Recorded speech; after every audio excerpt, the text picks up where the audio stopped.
5 kebutuhan dasar tersebut harus dipenuhi. Ini ada ilustrasi. Ibu Ria, guru kelas 6 di SD Permai, sedang bingung menghadapi ulah salah satu murid di kelas bernama Agus. Beberapa anak telah datang dan mengeluhkan Agus yang seringkali meminta bekal makan siang mereka dengan paksa. Jika Anda menghadapi situasi seperti Bu Ria, apa yang Anda lakukan? Menurut Anda, jika kira-kira apa alasan Agus melakukan hal tersebut? Kalau melihat dari ilustrasi ini, bisa dikategorikan kasus boten Bu. Nah, maka dengan melihat dari 5 dasar kebutuhan manusia, kita harus bisa menangani kasus tersebut dengan bijaksana. Bagaimana dalam konteks penerapan disiplin positif Ibu Ria? Nah, sebaiknya Ibu Ria mencari tahu dulu yang pertama. Jangan langsung, biasanya kita spontan nggih Bapak Ibu, ketika kita menemukan anak didik kita yang malak, kasarnya itu kan malak nggih, kasarnya malak. Ada yang anak itu hanya ilustrasi bekal makan, ada juga yang anak senangnya minta uang jajan pada temannya, nggih. Itu hampir sama kasusnya. Nah, bagaimana cara menyelesaikan suatu masalah tersebut? Kita tidak bisa langsung menghardik atau menangani atau bahkan kadang memarahi, ya betul. Nah, kita harus yang pertama, seharusnya Ibu Ria mencari tahu alasan Agus melakukan tindakan tersebut agar mengetahui kebutuhan mana yang sedang berusaha dipenuhi oleh Agus. Misalkan melihat dari yang pertama, ada Agus yang pertama, alasan Agus minta bekal temannya. Ternyata setelah diselidiki oleh Ibu Ria, Agus memiliki alasan Agus lapar dan orang tuanya tidak membawakan ia bekal makan siang. Oh, jadi ternyata Agus lapar, maka dia minta bekal temannya setelah diselidiki oleh Ibu Ria. Kemudian yang kedua, ditanya lagi, diselidiki lagi oleh Ibu Ria, ternyata punya alasan Agus merasa bosan dengan bekal yang dibawakan orang tuanya karena selalu bekal yang sama. Berarti Agus membutuhkan suatu kebutuhan dasar kebebasan. Agus ingin memilih bekal yang diberikan pada ibunya, jangan itu saja. Ya. Ini yang pertama tadi, Agus merasa lapar karena tidak diberi bekal. Yang kedua, berdasarkan survival ya. Kemudian ini yang kedua, ternyata Agus masih berusaha untuk memenuhi kebutuhannya, yaitu tentang kebebasan. Agus berhak bebas memilih bekal yang dia mau kepada ibunya, tetapi Agus tidak diberi kesempatan seperti itu oleh ibunya. Maka akhirnya di sekolah Agus meminta bekal temannya atau coba punya temannya. Kemudian setelah diselidiki lagi, kemungkinan Agus dia merasa hebat karena temannya jadi takut dan menuruti keinginannya. Ya, jadi ini butuh suatu power atau kekuatan, penguasaan. Jadi ketika Agus meminta kepada temannya, kemudian temannya memberi, Agus merasa puas. Dia merasa hebat, dia merasa kuat, berarti dia penguasa. Ya, jadi itu adalah kebutuhan dasar manusia yang penguasaan.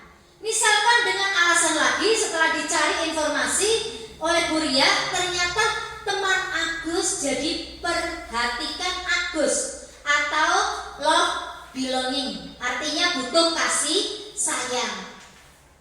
Setelah Agus tadi minta bekal kepada temannya, kemudian dia mengatakan alasannya minta bekal kepada temannya karena tidak diberi bekal oleh ibunya, maka teman-temannya jadi kasih sayang buatan Bu, jadi melas buatan Bu, melas. Ya, itu maka akhirnya Agus mendapatkan perhatian dari teman-temannya. Berarti Agus membutuhkan kebutuhan dasar kasih sayang. Kemudian selanjutnya bisa jadi alasan Agus hanya iseng dan dia ingin menikmati ekspresi wajah temannya yang kesal. Ya, jadi ini hanya kesenangan semata, fun. Dia merasa senang, dia butuh suatu kesenangan. Jadi nek wes bully koncone memberikan suatu suatu situasi yang membuat tegang temannya, dia senang. Itu bisa dia masih berusaha mencukupi kebutuhan kesenangan. Nah, semua perilaku itu memiliki tujuan. Ada teori manusia, perilaku manusia. Nah, bagaimana perilaku manusia itu bisa tumbuh secara eksternal maupun tumbuh secara internal.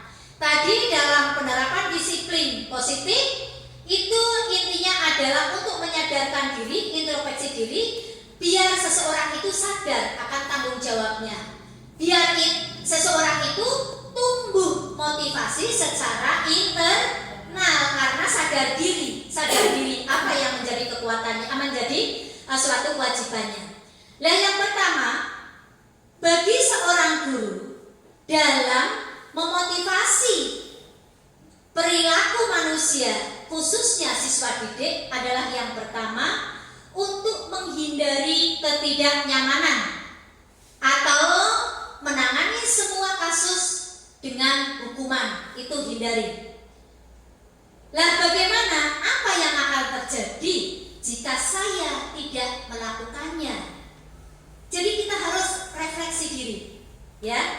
Sebagai seorang guru tidak menerapkan suatu suasana yang tidak nyaman atau sesuatu yang selalu memberikan hukuman, karena harus diterapkan dalam diri kita. Andaikan saya melakukan hal itu, apa yang akan terjadi?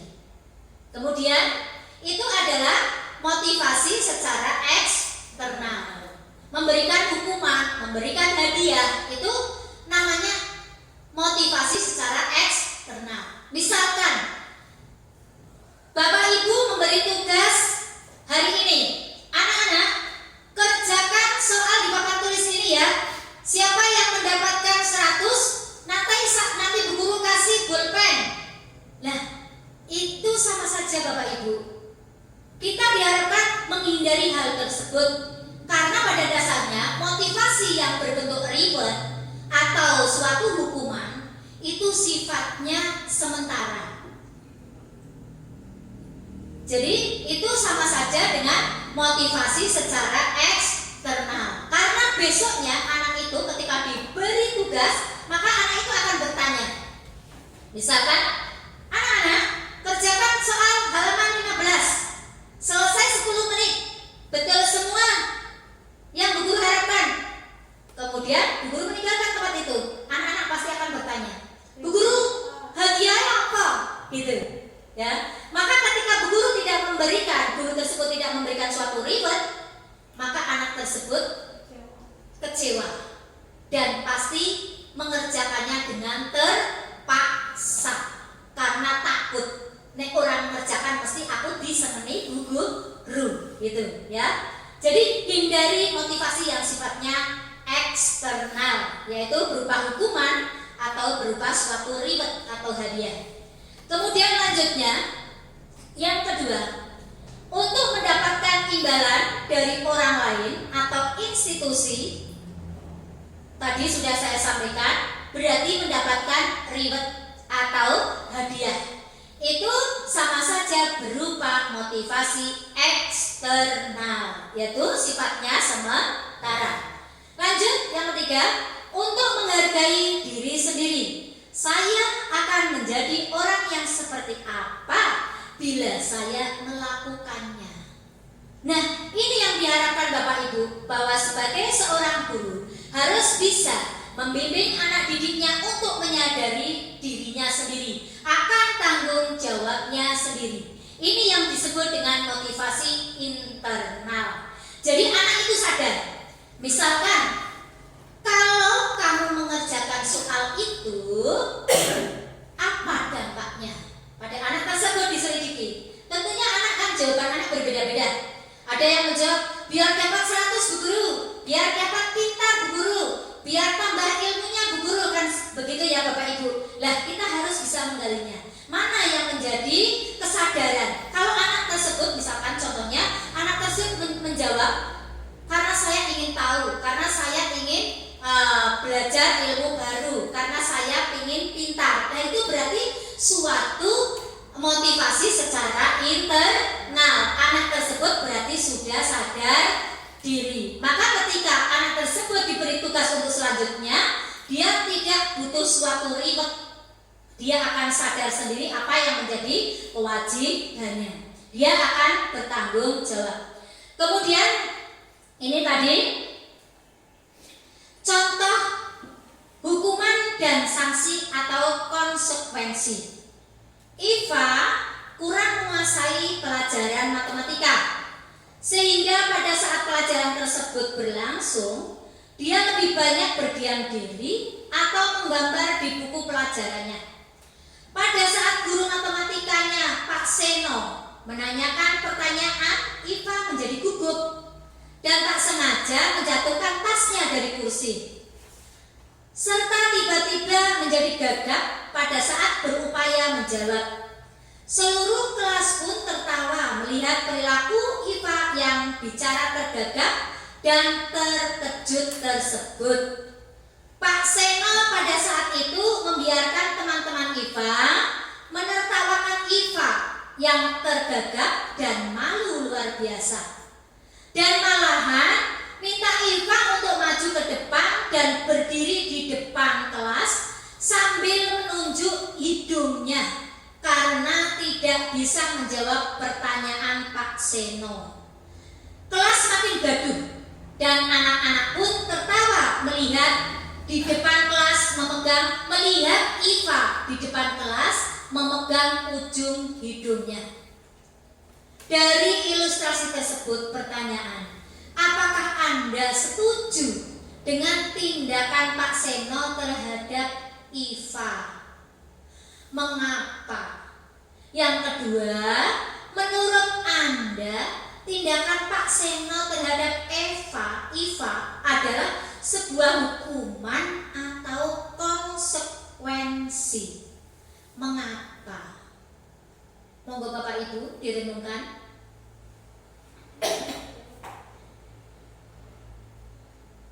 Mungkin sudah ada pandangan yang mau menjawab, silakan. Ya Bu, saya Bu. Monggo Bu Fitri. Terima kasih. Sakit sebenarnya Bu Fitri. Terima kasih atas waktunya. Di sini setelah membaca dan mengamati dari ilustrasi di atas, pendapat saya pribadi tidak setuju dengan tindakan Pak Seno. Karena apa? Tindakan Pak Seno itu tidak melindungi dari Mbak Eva tersebut tadi. Karena apa? Harusnya seorang guru harus membimbing, menuntun, dan mengarahkan. Jangan sampai ada terjadi kejadian seperti muridnya Pak Seno yang malah dipermalukan di depan teman-temannya. Menurut saya seperti itu, mungkin kurang lebihnya mohon maaf. Terima kasih. Wassalamualaikum warahmatullahi wabarakatuh. Waalaikumsalam. Terima kasih Bu Fitri. Mungkin akan berpendapat Pak Afni. Enggak.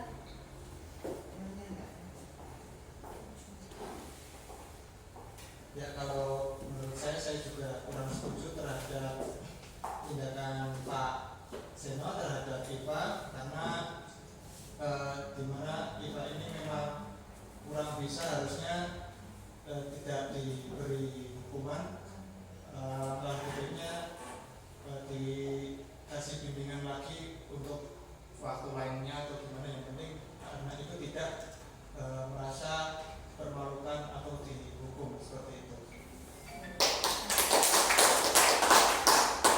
Ya, terima kasih Bapak Agni, terima kasih Bu Fitri atas partisipasinya. Menurut beliau dan semuanya setuju bahwa tindakannya itu kurang tepat, tindakan dari Pak Seno kurang tepat.